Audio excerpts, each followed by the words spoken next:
Good evening guys, বিন্দাস সৈকতে আপনাকে স্বাগত জানাচ্ছি। আজ সন্ধ্যে থেকেই দেখতে পাচ্ছেন ঝড়ো হাওয়া ঝরছে এবং বৃষ্টি পড়ছে এবং চারিদিকে গাছের পাতা নড়ছে। দেখুন,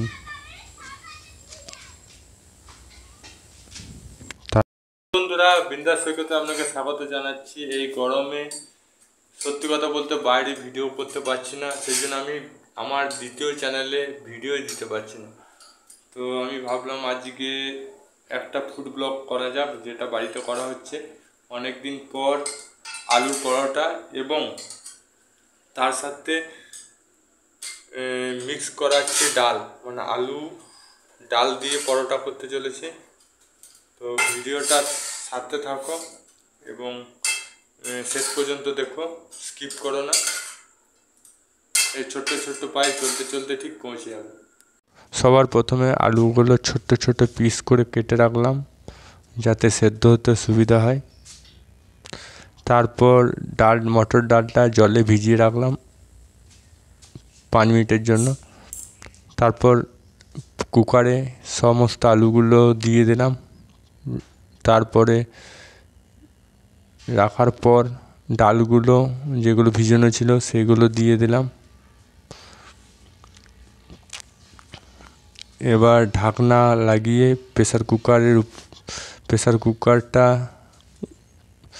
ওভেনে দিয়ে দিলাম এবং আপনারা দেখছেন স্লো মোশনে ওভেনটা চলছে। এটা স্লো মোশন ক্যামেরা দিয়ে করেছি। দেখতে কেমন লাগছে আপনারা কমেন্ট সেকশনে বলবেন। তারপর আস্তে আস্তে পেঁয়াজগুলো কুচি কুচি করে কাটলাম যাতে টেস্ট হয় খাবারটা। আর পেঁয়াজটা খুবই ঝাঁঝালো ছিল, তাই কাটিং করতে পারছিলাম না। স্টোভ চলছে, এবারে সিটি বাজবে। এই দেখো, সিটি বাজতে শুরু করে দিয়েছে। তো আমার এটা খুব এক্সাইটিং লাগে। তারপর যে ডালটা আলুটা সেদ্ধ হয়েছে, এবার এটা ঠান্ডার জন্য রেখে দেবো।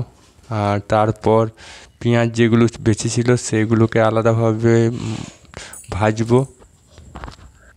সেই জন্য কিছু হলুদ, লঙ্কা গুঁড়ো, ধনে মশলা,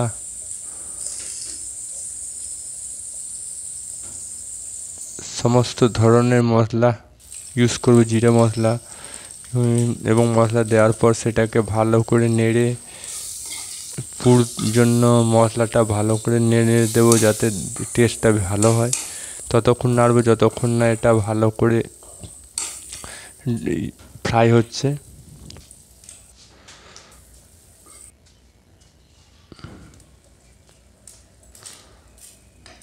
এবং যেটা ডাল আলু সেদ্ধ করেছিলাম সেটাকেও ভালো করে ফ্রাই করছি যাতে মশলাটা ভালো হয়, খেতে টেস্ট হয়। এবং এটা স্টাইলটা একটু অন্যরকম করেছি। রুটিটা আগে বেটে নিয়েছি, কারণ আমরা পুর দিইনি।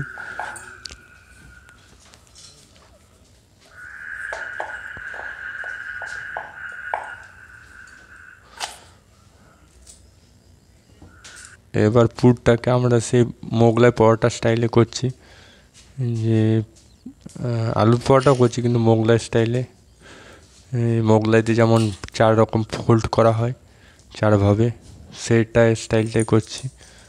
এই দেখুন, 1 2 3 আর 4, এই 4টা ফোল্ড করে 4 কোণা করে পরোটাটা করছি।